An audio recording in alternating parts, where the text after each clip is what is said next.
You're listening to Grind Less, Flow More.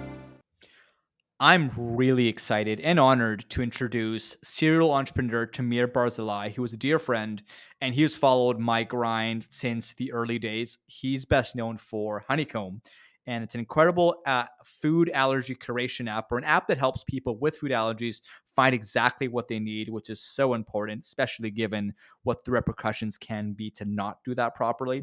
And he grinds super hard like me, and when I told him about the idea of how we can hopefully get more entrepreneurs to grind a little less, he jumped on it, and he is with us today, which is a lot more exciting for him to interview me than for me to just do a monologue and go on my rants. So he's going to keep me in check and dig deeper when needed. Tamir, man, thank you so much for being here. Hey, Paul, thanks for the lovely intro. Thanks for having me. Normally, I'm the host on my own show, but this is unique in that I'm hosting your show and I'm hosting the inaugural show, so to speak. So I appreciate the honor and the invitation to do this. So why don't we get cracking and hear more about how you are striving to grind less and flow more? Paul, it's February of 2015, and you're right at the edge of tapping out. Go back into your mind and take us there. Well, I remember it as if it was literally yesterday. I walk into an empty office and there's no one around. This was, for context, just months after we had this epic Dragons Den appearance. We pitched in front of a handful of investors, just like you would on Shark Tank. And a million people, a million Canadians watched our episode. And for those of you who saw the show, you'll see that we went into a negotiation. It didn't work out. We didn't actually get investing. But we kind of pulled off the impossible because we ended up getting investment after the show. Like, off camera. So we had this amazing launch party where we announced all of that, and our staff, I think, came out with a lot of optimism around what we were doing, and that we were going to make anything work, even if we didn't get investment on a show. And when I walk into the office and I see everybody was basically gone, as if they had conspired to leave, I had this really weird feeling in my stomach. And this is, by the way, middle of the day. And I started getting the phone calls of different people just saying, "Hey, sorry, I got a offer from a competitor, essentially. Nothing personal, but I think I've got a more secure future there, and really appreciate what you've done."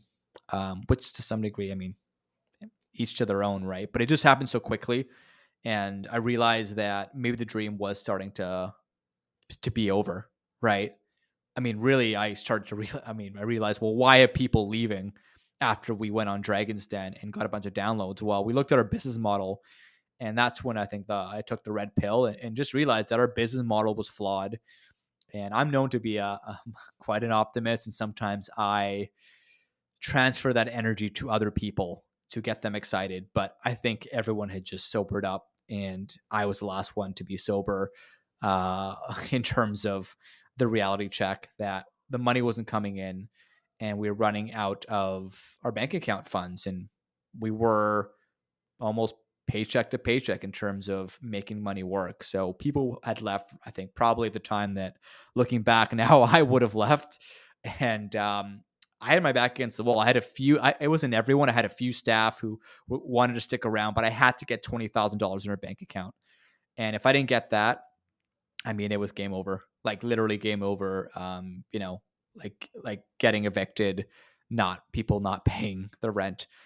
Pretty scary. So I remember I had to ask one of our teammates' fathers, who was actually an investor, and it was like desperate times. I told him, listen, I realize that we may have to reorient our strategy, what we're doing. And one way or another, we will make this work. We'll find a way to have our customers pay us more money, do it more often, and for this to be something that is going to, well, I guess, keep your son employed and give you a return at some point in the future. And he looked at me and looked me square in the eyes. This is actually this is on like a Skype call. And he's just like, well, buddy, I mean, I believe in you. You've gone this far. Um, let's do it. $20,000 off wire tomorrow. And let's start making those changes that you see as necessary. And that was it. Wow.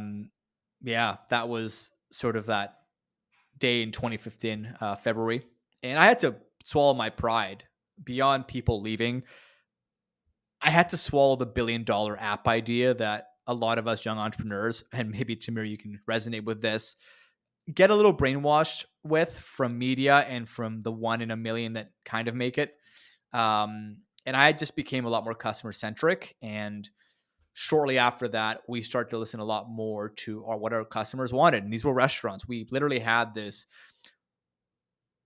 restaurant discovery app, much like yours, Tamir, but not as, I think, useful. It was cool. It was mood based. So where do you go based off your mood? People loved it when I showed them the app in person. But when we actually looked at the analytics of their behavior of going on the app, they went on once a month if they're lucky. And that's when I started looking at more data that I think over 90% of app usage is on the top 6 apps: Google Maps, WhatsApp, at the time, Snapchat, now probably not so much. And that's when I think the data and then just the few people who did tell me this, that we're jumping off a cliff with no parachute, it all sunk in. And I wish I would have been more open to the data, but I had my rose colored glasses.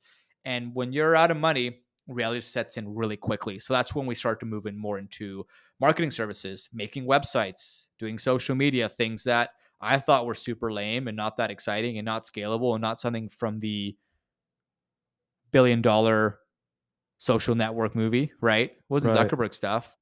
So, But Paul, if I can ask you, um, how did you make that pivot? How much, first of all, time was invested into the first part, into the app creation, where the sunken cost fallacy? You kind of want to continue putting time, Mhm. resources, effort into finding a solution, but you made the brave move rather, to Yeah. swallow your ego and change it up completely. So how did you overcome that sunken cost fallacy and decide to make that big play? And of course, $20,000, as we can all look back in our early checks, and they seem Mhm, big at mhm. the time. They seem like they'll save things at the time, but Totally. they just help us live to see another day, and we still kind of have a lot of problems to solve. So how did you go about Uh, solving them? Great question. So we, by the way, started to raise the money, which was through an overnight pivot of a previous business model. That's a story for later on. In 2014, we had launched this 2013, right? So we actually spent about a year building the app, developing it, and then we had to make sure that app was live before the Dragons Den episode. So we had a heck of a time crunch, and we pulled it off. And that's something we were really proud of. But it's about a year and a half. Totally, we had $60,000 of venture funding. The rest were grants, probably over 100,000. And yeah, like, I mean, look, when you don't have enough money to pay other people and you have investors who are sending you these menacing emails and make your stomach completely curl into a knot, and you almost feel like someone's flicking the back of your throat. Like that's the reaction you get when you're seeing emails. That's when I realized I was not chemically well in my brain. So when I think when the mental health was going out the door, literally like very much the mental health and the health of the bank account. I mean, when you're at the edge of a cliff, you have no choice. And that was, I think, a big growing moment. And with those $20,000, we got right into asking our customers, what is it that you want? That website you wanted, let's make it work. And really, the big transition from an app into the services was we had a lot of influencers on our app, food influencers who recommended lists, the best places for a date night, best places for a patio, girls' night, business meeting. They had massive followings on their own on Instagram. So we're like, wait a sec. If our customers want exposure and our app only has 30,000 downloads, and this one influencer has 50,000 downloads on an app that's used daily, i.e., Instagram, then our app aside, if I'm the restaurant, I want exposure on Instagram. I don't care about the data that Tangu is collecting to one day sell for $1 billion. I don't care about really anything. In fact, Instagram's better because I get some exposure on my page on Instagram versus my profile on Tengu is not nearly as big.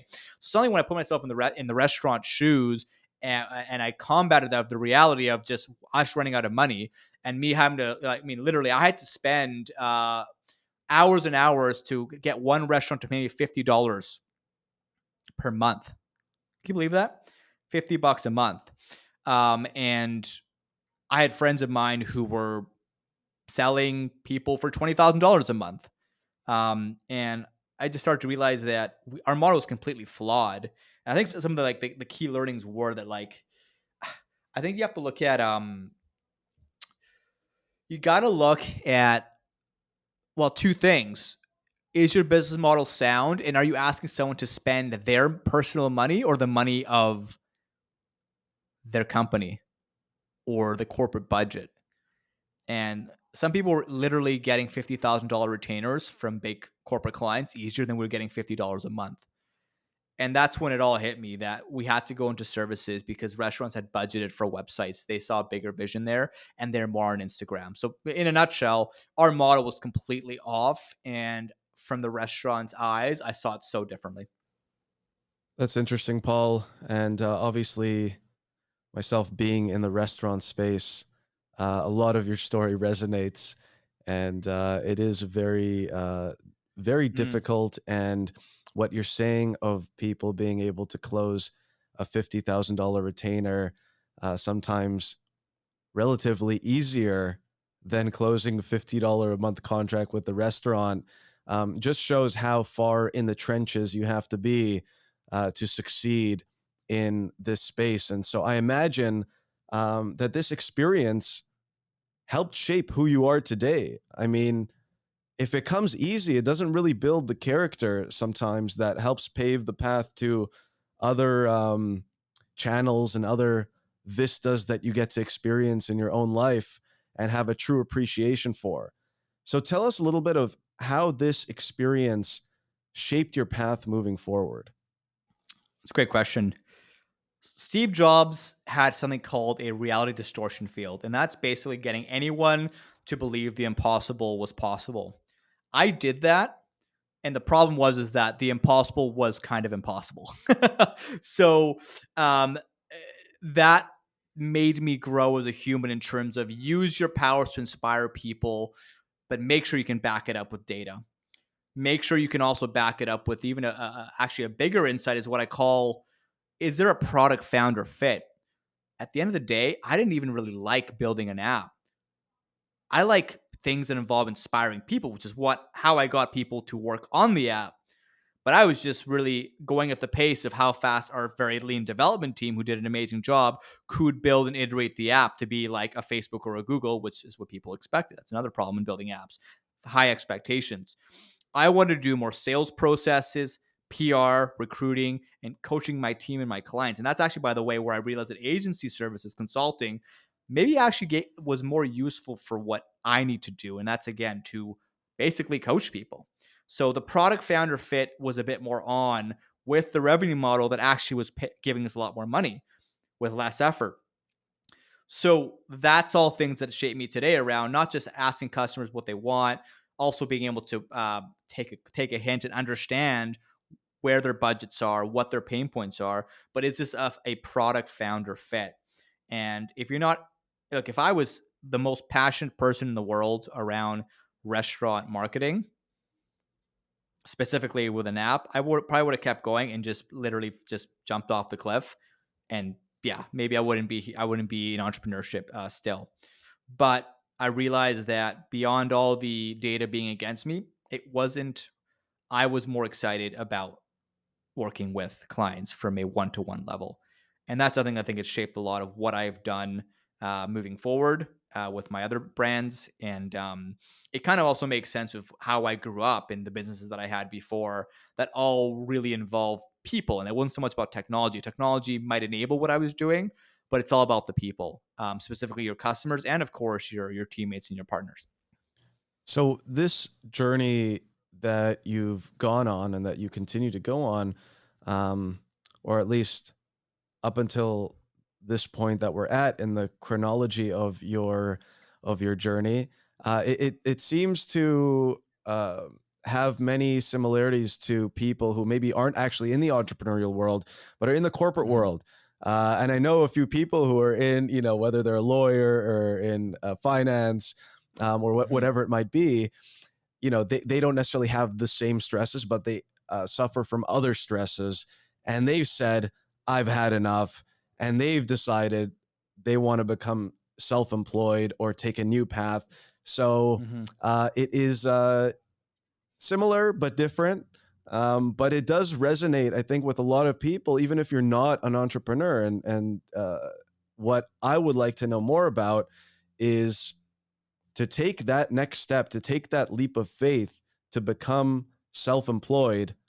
Um, when did you do it? How did you do it? And where has that led you today? Because it seems that we're starting to get into the part of the story where you're making that transition into what you really want to do. So tell us about that. Totally. And just some background, I've always loved the idea of having no glass ceiling. I started with hockey pools, right? Hustling what was my high school to my university to all the universities in Canada to do a charity pool where eventually we got real hockey players who, of course, were retired to join the pool. And I think the leap of faith happens very gradually. Like I was doing that while I was going to school. It was a safe place to take risks because worst case, who cares? You're living at home. And I gotta say, thank shout out to my parents. I was able to use that the entire time I was working on the app and a big chunk of the agency. So you got to have that foundation to make it. You got to be in a safe environment to either take a full leap of faith or be able to invest more and more time into something that may not make enough money to sustain you in the early days. I mean, the big breakthrough was it was all through school. Lived in Barcelona. I had an incredible and very illuminating time as just like a growing young 20-year-old. And we were part of this actual classroom co-op almost where they gave us real money to make a company from scratch. It was only 500 euros, so we were limited to things like t-shirts, fake watches, bracelets. But it was the first time that I kind of understood that to build a brand, it takes time. And actually, when you're taking a leap of faith, you kind of have to be behind a brand and a mission that is going to change a million gazillion times. And then we'll get more into that as we talk about some of the pivots I've had, not just the app to the agency, but there's been a whole lot more. But yeah, that experience was actually very defining where we mixed theory with a little bit of money. And the worst case scenario was that I would get maybe a B or a C. It wasn't life or death. So if you're in school, especially, it's such a beautiful sandbox to start to do things that have a purpose, can make money, but also there's no major repercussion. Um, and yeah, that's kind of how we got started. We literally thought of Tango is like a tango dance. People need to be seeing each other eye to eye and move in the same direction. That was our brand. And we put that on a watch and a bracelet, which were, by the way, the our first products, where you would gift your loved one the watch, you'd keep the bracelet. It was sort of like this tie-in to this infinite connection and tangoing with someone to an actual product. And of course, that had its very short shelf life as far as the school project, but we did really well on it. And then that moved into restaurants because restaurants were what connect people to tango with each other. And then, now we're starting to connect that to, of course, the app and everything else. But I cared about connecting people through restaurant experiences. And I still believe a lot in how do you connect people in a meaningful and inspiring way. So when you're taking that leap of faith, do you have a safety bed, whether it's living at home, your partner has a steady income, you have investments happening such as real estate, whatever it might be, and you can kind of tiptoe into it and just test if it excites you, if it's a product founder fit, and if it's going to be making a little bit of money. And if you're doing an app, sometimes you won't know those will monetize so much later, and that's a whole other beast. Make sure you're up for the grind there. But yeah, that's kind of what I would say, kind of reflecting more on how I've grown into my element of taking leaps of faith. But they've all been quite calculated, and I've had a lot of support, whether it's from my parents, from the school system, or from side jobs. Interesting. So this sort of takes us to the word grind. Mm-hmm. There's a lot Mm-hmm. of grind that we, as entrepreneurs, we hear that word all the time. Grind, it usually comes alongside the word hustle. Um, And you know what? The internet, social media, being on Instagram doesn't make it easy on us because whenever we want to get away from the grind, it reminds us that we have to stay on it. But everyone defines the grind slightly differently. Oxford Dictionary defines it as hard, dull work. It doesn't sound very fun, does it?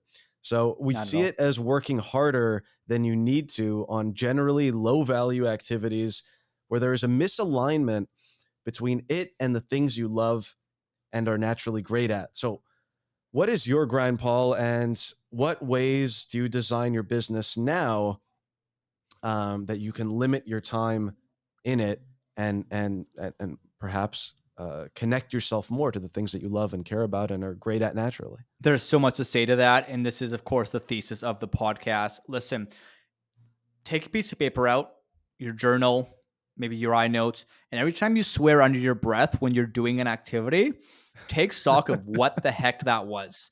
And that's, I think, the simplest answer. It's the grind is what drains your energy. What do you hate doing? And guess what? It's probably also a low value activity that can be outsourced for a lot less than you're worth. That's the grind, right? It's hard, it's dull, but it's hard because your body fights it because your body is always fighting to reach a higher purpose and do things that give it flow, do things that make it feel effortless, put you in your zone. So, I mean, for me specifically, it's anything that I see as under a $10 an hour activity, meaning I can outsource that overseas, or I can get artificial intelligence to do it for me, some kind of automation. There's lots of simple automations, even on Gmail. If you pull up canned messages, instead of sending an email a bunch of times and typing it up, there's a quick way to send different templates. And any CRM has a very small example. So that is my grind. I think anyone's grind. Are you working harder than you need to and making less than you deserve? And is that inhibiting you from a much more high purpose mindset and value of activities you do to make long-term profits and give you long-term joy? And those things go hand in hand. So, Paul, tell us, there's obviously a lot to unpack here. Okay. This is, like you said, the thesis of this entire podcast, of this show. So, share with us, please, if you can, some of the tactics that you employ in your life, in your work life as well, on how to get out of the grind, stay out of the grind, and keep yourself in as much flow as possible. Yes, and I can't wait to get to the flow part. So I'm going to say a bunch of things that might require you to just write a few notes and then Google exactly what those are. But very high level, is what you're doing today aligned with your 10-year vision on yourself? Do you have a 10-year vision? Have you wrote that down? Have you done 5-year goals, 3-year goals, 1-year goals, quarterly goals, monthly, weekly, daily? Okay, those are all things that there's tons of literature on, and you can have a different way to do it. But does it align with a higher purpose and the things that you love? Are you prioritizing your life properly? To do less grind, you got to understand what is the thing that's in your genius and what are things that are not worth your time and you don't like to do. So I do a lot of things on the Eisenhower matrix. It's also called the Stephen Covey matrix. It's the urgent and important, the not urgent important matrix. And that's where you start to actually put things into that to prioritize what you want to focus on. And you'll notice the things that are in the, not urgent and not important, or more so the urgent but not important. Those are things that you want to outsource as much as you humanly possibly can. That's really the high level of it. Um, One thing is, a lot of people look at Web3 and DAOs, right? And without getting into that topic too much, or at all, really, a lot of people sometimes put the cart before the horse, just like when I was looking at building a sexy app, but didn't think about the fundamentals of building a business that actually has a fast way to monetize and that has a proven and easy to go to market with business model. So instead of looking at a DAO, I mean, this is the way I break down a DAO. And I got this from my friend Stev, and he said the DAO that people aren't really looking at, it stands for D equals delegate, A is automate, O is outsource. Delegate internally, automate with your AI or your CRM, and outsource to a third party who has a dollar per hour or an amount of skills that helps you get somewhere a lot quicker and more efficiently. So I basically DAO as much as possible. I'm talking about marketing tasks. I'm talking about chasing around clients. Even a lot of my sales, I have people I'm training, and I love to train and coach people. So that actually get into the things that I love to do.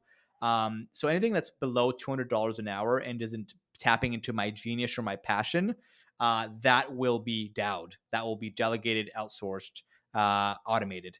Now, more tactics are around hiring. Leadership is huge, right? So going on websites like Upwork.com or Virtual Latinos, who are agencies that can find contractors for you and do a lot of the trading to make sure that if you haven't hired a contractor before, especially overseas, there's a steep learning curve. So you got to make a call on whether you want to do it yourself or go with the pros. I like the pros because even though they're a bit more expensive, you learn so much faster. And long term, if you value your time at $200 an hour, 100, 500, it makes sense. So remember, look at the kind of the intangible cost of your time. That's the big thing around grind that a lot of people don't really think about. They don't think about like, what is my effective dollar per hour rate that I want to go for? And if you're working like I was in my 20s, 300 hours a month, making $3,000 and getting paid $10 an hour effectively, that's when it all dawns upon you, and the data dawns upon you that you need to be way more effective with your time. Those are the big tactics. Even with, a big thing is client grind. Like if you have clients who you don't like to work with, and as you make more money, that will cure most of your problems. You'll be able to say no to a client or send them off to another partner agency. That's huge. We have a code of conduct for clients to not step over the line, to not abuse our staff, not make more of our staff cry than they need to, and that's happened. A lot of it too is just like, where do you put your foot down so your people enjoy what they're doing at your job, starting with you, and of course your staff are number one.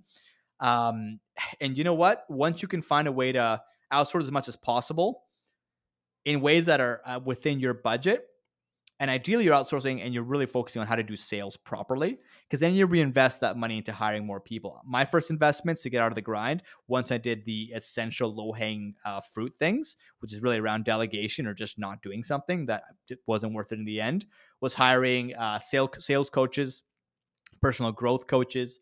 There's so many people in the coaching realm of things that I overlooked and thought I could do myself until I actually put the money down, and I just saw this incredible lift in everything that I was struggling with. And that was a big breakthrough.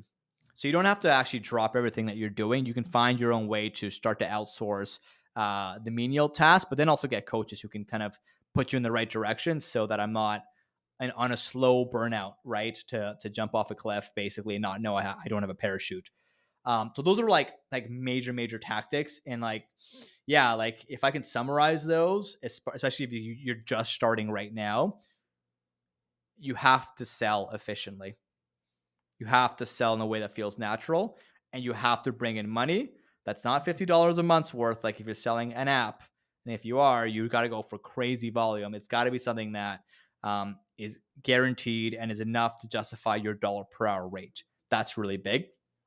And then, yes, after that, again, you have to think about the business model and are they paying you enough? It's all really around sales. And the more you bring in as far as money goes, and obviously you don't want to be spending money that you don't need to spend, that profitability then needs to be reinvested into hiring more people to outsource your grind. Because again, aspirationally, your time should be worth $10,000 an hour, and you will get there. You got to start slow and be really kind of questioning, how can I focus more on biz dev, sales, leadership, innovation as a founder? And the grind gets in the way of all of that, by the way.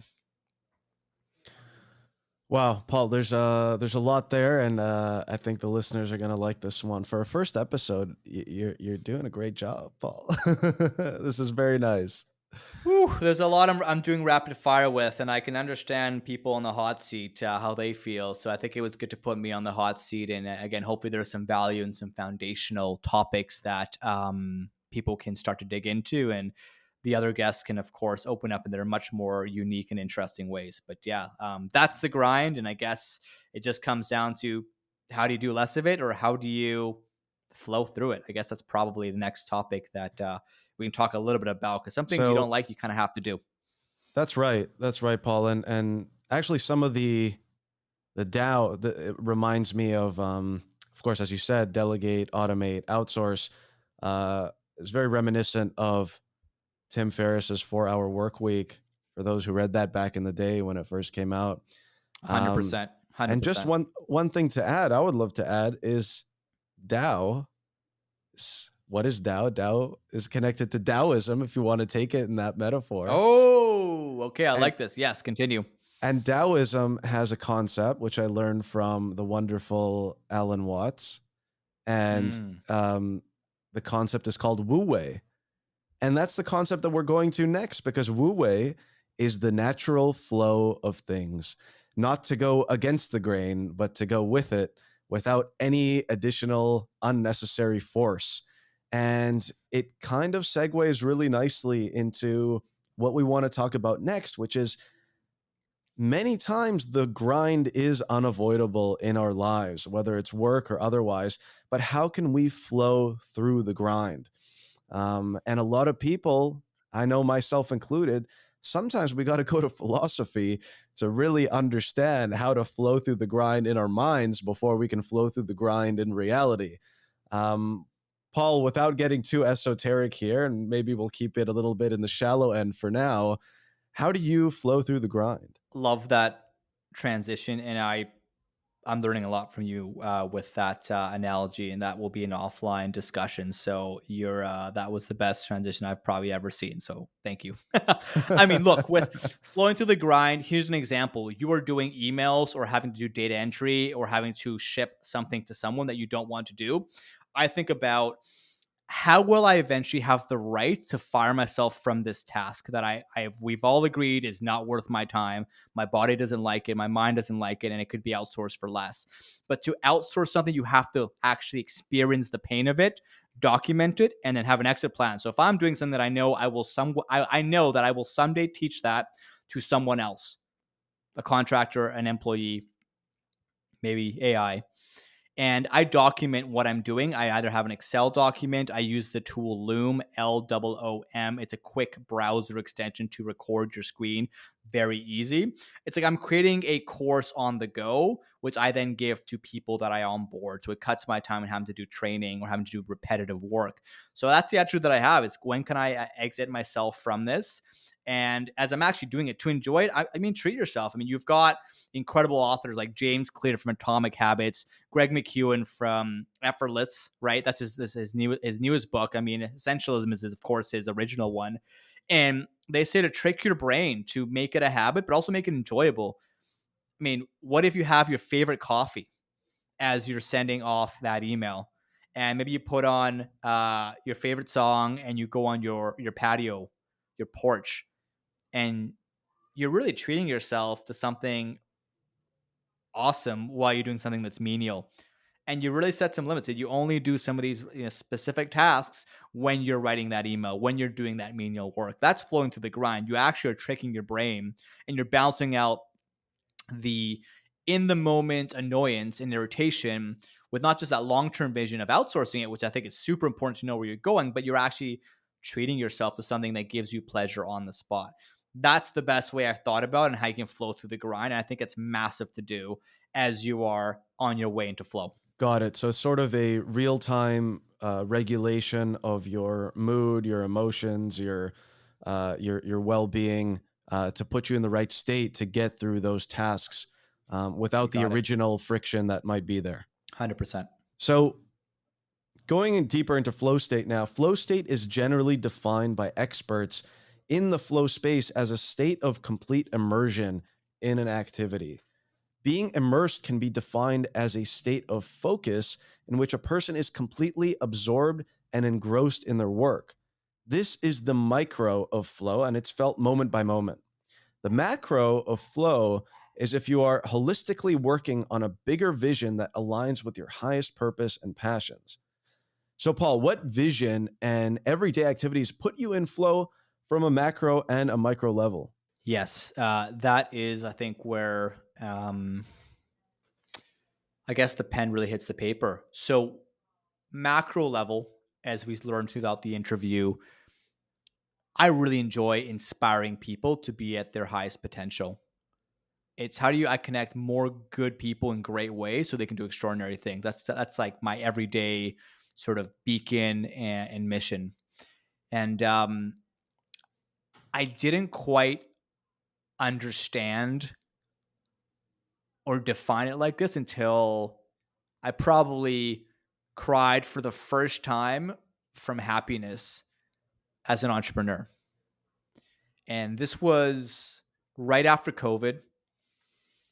Our marketing agency had a lot of clients put things on hold, especially our restaurant clients, as you can imagine. And that's when we thought to ourselves, I mean, look, if I get COVID and who knows what happens to me, will I feel like I left my mark on the world? And it's funny, that's when I said, let's drop everything and let's actually build a course to empower other people to sell the way we've been selling and to build an agency, to build a business. And we called it the Neighborhood Hero course. My partner Santiago and I literally launched this within a month, and we were building the curriculum before every course. So it was a 6-week program. Every week was a different section of how to build your business and be the neighborhood hero to help a local restaurant or help local business thrive on social media. And it was when I was creating the decks in the curriculum, and a lot of this was we were telling stories of our 10 years of grinding and essentially failing forward, as they say. And I just lost track of time doing those slide decks, piecing together stories, pulling out old testimonials, old emails of someone swearing at me, whether it's a client or an investor or something. And it gave me so much satisfaction to anecdotally pull out a lot of my blood, sweat, and tears into a curriculum that I hope to God can help someone have a little bit less suffering than I did. So as I did that, the 6 weeks zoomed by, and back to that moment of crying, really for the first time as an entrepreneur, not from pain, but from joy for a change. And it was when we were doing our sign off on Zoom, and everyone was telling us, these are the things that I learned. Here's how my life is a little bit different. Here's how I've changed my perspective. And I kept hearing a lot of similar patterns and just like very authentic feedback on how people were really empowered and how the stories we told were things that gave them more bravery and gave them more of a safe place to go out and be entrepreneurial and take that leap of faith, which is sort of like a flashback to that school in Barcelona that gave me a safe place to be entrepreneurial. Like my parents who let me stay at home and live there till I was 28. They gave me a safe place to take the leap of faith. So here I was giving them a safe place to take the leap of faith, to be an entrepreneur through gifting them in 6 weeks are 10 years of learnings so they can go and drastically change the world. And that's where I think the last person signed off and the tears just completely flooded out. In fact, we actually recorded that. It was a recorded session. So it's Wow. recorded, and Santi was there just kind of giving me kudos. I was just like, I actually almost forget what I said until I look at the recording, of course. It was something called a peak moment, actually, which Abraham Maslow talks a lot about. He's that guy in your psychology textbook who talks about human motivation and actually hitting self-fulfillment. And he describes it kind of as this moment of being in pure ecstasy. And a lot of people actually get here when they're on psychedelics, but this is the first time I had got it completely normal.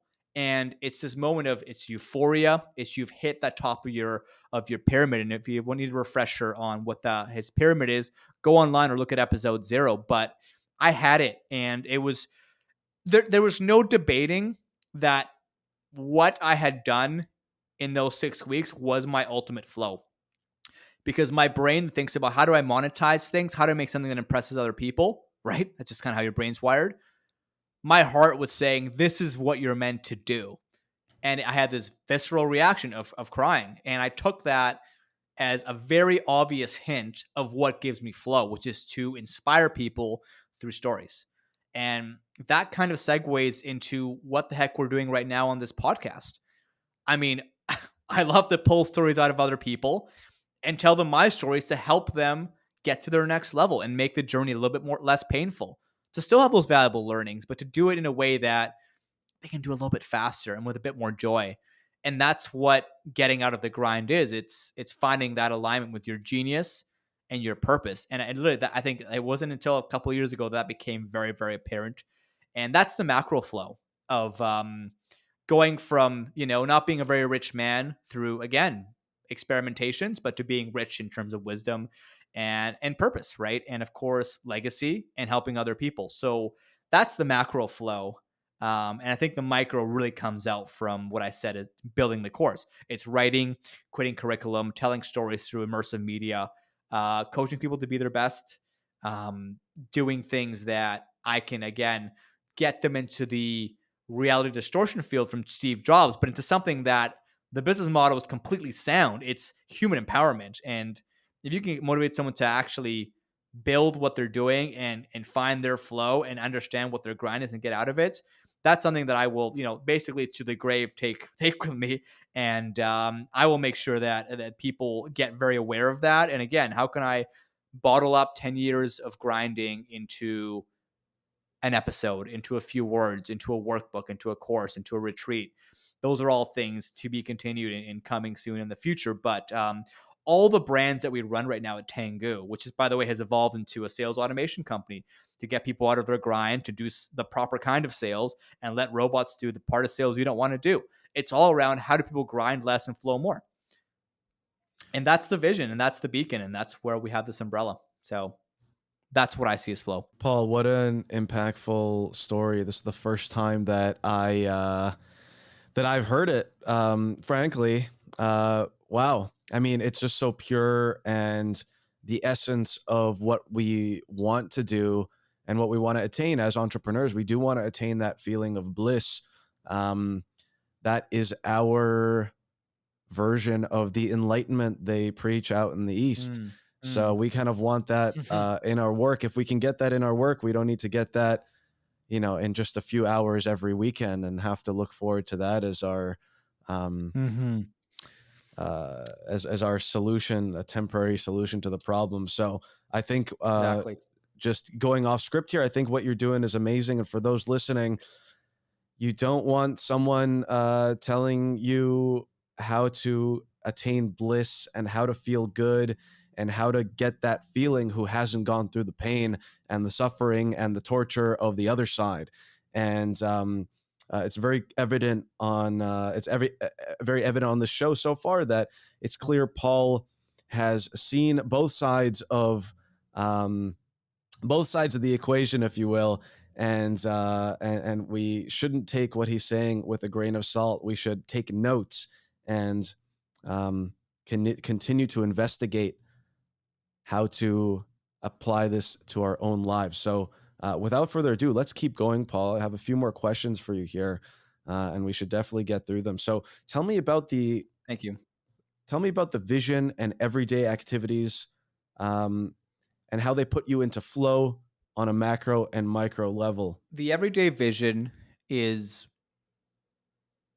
how can I inspire people to reach their entrepreneurial potential and to help other people find their flow or get out of mental illness, get out of a grind that's burning away their family relationships, their health. It all comes around that. It's what media can I do to tell stories and to inspire people to then take the leap of faith. And I think we covered a lot of it throughout the episode, but I mean, again, simply put, that's the beacon. It comes from like raw emotions and anecdotes that, of course, I journaled, and I find different ways to reinforce what my body and my heart needs, even when my brain says other things or society influences me in a different way. It's a constant tug of war. But I think it's really about how do you reinforce your vision. And I've taken some pretty amazing classes recently where you can make even life scripts, audio tapes of those reminders of what really makes you you. And I've gotten this obsession now that I have actually bought some time to flow, set aside a whole day to do a recording with you, figure out my technology, which was a mess today. I just dove in the deep end, but I can do it because I've got people that are incredible and doing things that allow me to have full deep work and deep focus into something that requires complete concentration.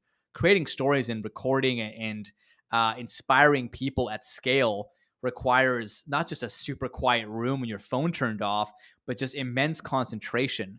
So I'm so grateful for the people that are finding their flow and doing things that they actually may love that I don't love.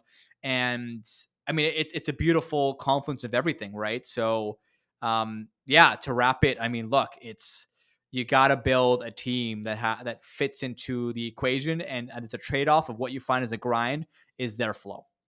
That's the ideal. And I mean, I again, I need to continue to do more of this. and make sure that I'm also going to be a great leader for my team and my clients. And you can't ever get off balance there. So it's always going to be something that's a tug of war. And I'm definitely not out of the grind fully. It is a life goal, a life process. But the more that that's reinforced within your culture, within your reminders, within your journal, within your network, within the podcast you're producing, within the podcast you're listening to, if that becomes something that truly is of value to you, then there's no doubt you'll do it. Roger that. Paul, you have some interesting goals and visions. If I can read one of them and maybe you can elaborate on it. Your Hall of Fame Mhm. goal, as you call it, is to build the Disneyland for change makers and those who desire change. What do you mean by build the Disneyland? That's going to have to be a cliffhanger for episode 1000, where I reveal some future plans of where I'm going to be mixing real estate, financing, and personal development with storytelling. And put it this way: if you go to Disneyland and come out of it with something tangible to be a change maker or to be able to see the world differently, an immersive experience, and this could be a virtual or a physical Disneyland, I think there'll be a lot more people that will be taking a leap of faith as an entrepreneur to do something that they feel in their deepest of hearts, hopefully through an emotional crying experience. That's the thing that's going to push people to actually make change. So think of movies, think about experiences that have made you cry. How do I do that at scale and in a way where people come out with tangible uh, relationships, learnings, and motivation. So I'll leave the Hall of Fame goal at that, and it probably will start to get more crystallized as I continue to build my other businesses and start to learn more from the amazing entrepreneurs and researchers out there that will be on the show. And one of the big ones is you, Tamir. I really admire the way you've actually pushed through what I had to completely pivot out of. Right, like you completely are like you built an incredible app. You found the niche that I should have found actually, because we were very broad. You're super niche. You had a very big pain point. I think you could have a massive passion around just building, obviously some degree of food, but maybe just to kind of wrap this on a question on your end, what do you see as kind of your grind, your flow, and I'm sure people out listening out there who've heard you with some incredible facilitating and add-on comments, I'm sure that there's probably ways they can help you. So to put you a bit on the spot, also off script, what's your grind? What's your flow? And how can people step in to get in touch with you and more importantly, help you out? I'll definitely link you to the show notes as per usual. Yeah, cool, Paul. And I appreciate first of all, this was a wonderful opportunity to listen to you and to get to interview you and learn a lot of things that I didn't know up until Likewise, brother. now. So it was a pleasure. As I said before, um, you know, I have to admit that a lot of times, uh, I don't know that I have the mental models consciously available to me to know what is the exact grind strategy and what is the exact flow strategy. But I definitely have had some moments in this call today, in this show, to be introspective. So just based off of the few minutes and few moments of looking at how I work, I think one thing strikes me as important to discuss is um, anxiety, fear, doubt, and that those three horsemen. I can't think of the fourth. Maybe worry. Um, those are probably the Mm. main adversaries that I deal with um, in the grind. For example, as a CEO and as someone leading sales and outreach at my company, and as someone who leads a marketing strategy as a whole, although I Hmm. do have people to Wow. help me. I mean, that is the job of the CEO in a startup. The old adage of wearing many hats, even if you have a team. But the reality is that, let's say you execute on a strategy, mid execution, you think, is this the right strategy? Do we keep pushing and then we'll yield the results, or was this a wrong direction to begin with? And it's having the patience of a gardener, of a farmer, of someone who's planting seeds and, developing the patience to see it through, and not halfway through before the harvest time has come, to get nervous and start to say, well, maybe we should change direction. And, in my journal before I started this company, I wrote that I'm going to accomplish this mission one way or another. And this will be the hardest thing that I ever did in my life. And I think it was Nassim Taleb who Mm, I don't know if it was his book. I think it's his book called Black Box Thinking or something. It's the idea of when a plane crashes, they have the black box and they can see what went wrong, and to go through that process mentally in advance of the crash.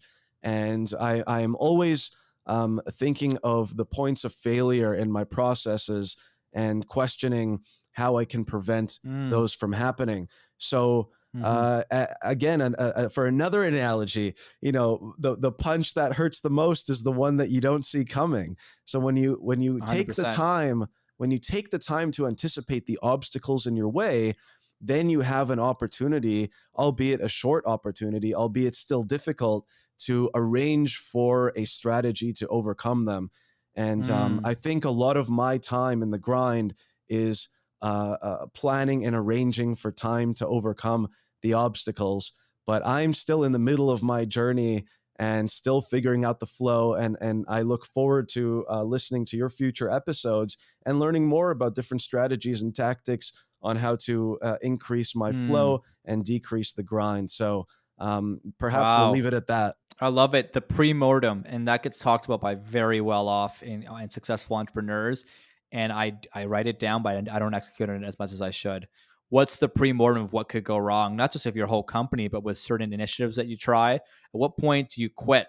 Right? Seth Godin's got the book called The Dip, which I love, but I hated because Mm. everything he said there, he talks about when is it time to quit. And arguably, I'm not a very good quitter, for better or for worse. And that's a whole other conversation. Yeah, I think this can go very, very deep. And for a first episode, we want to make sure people can still swim. And maybe by the Of end of course. your season one, we'll see what happens. Yeah, But exactly, Paul, exactly. All of any us. final thoughts before we wrap this? Tamir, you've been incredible. And I think some of the best parts, at least for people when they're recording, is a lot of sparks come to you. These are moments of, like, I call it verbal journaling. We've been verbal journaling right now. And now, of course, the step that I hope we'll both take after this, after a nice meditation session, is write down the thoughts in our heads that are more clear, the pre-mortems, as you said, maybe some more reminders around what is our grind, what are the things we hate to do, why are we putting up with it? Why have we not outsourced that? Why have we not found a way to maybe do it with more joy? What is flow? How can I do more flow? Right? How can I flow more? How can I get more joy, more, not even a future return on financial return, a return on future fulfillment?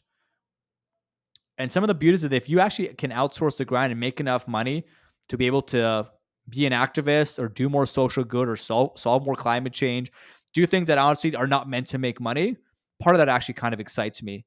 But you've got to come from it from a position of, you've got systems and money working for you. Without money and systems working for you as an entrepreneur, you will always be treading water. You won't be on that 5-person canoe, if they make those, where you've got the wind at your back and you are just flowing towards that incredible destination with other people, and you're present with your family members more than you are when you're stressed out. And suddenly money tends to come a lot easier when you've bought yourself time to work on your true passion. Can you work on your true passion while in the grind? I think so, but I also think it's something that's in many ways very difficult and something I haven't really found a way to do.